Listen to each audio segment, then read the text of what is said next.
আমাকে যখন কেউ প্রশ্ন করে,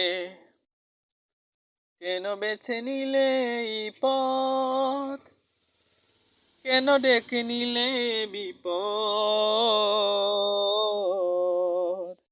জবাবে তখন বলি মৃদু হেসে যায় চলি। জবাবে তখন বলি মৃদু হেসে যায় চলি। ওকে মোর আছে হিম্মত, বুকে মোর আছে হিম্মত। বাতাসের সাথে স্রোত বিরোধিতা করে বলে, বুকে ওঠে ঢেউ সাগরে। সাগরের বুকে ঢেউ আছে বলে বন্ধু, ভাঙে গড়ে পৃথিবী।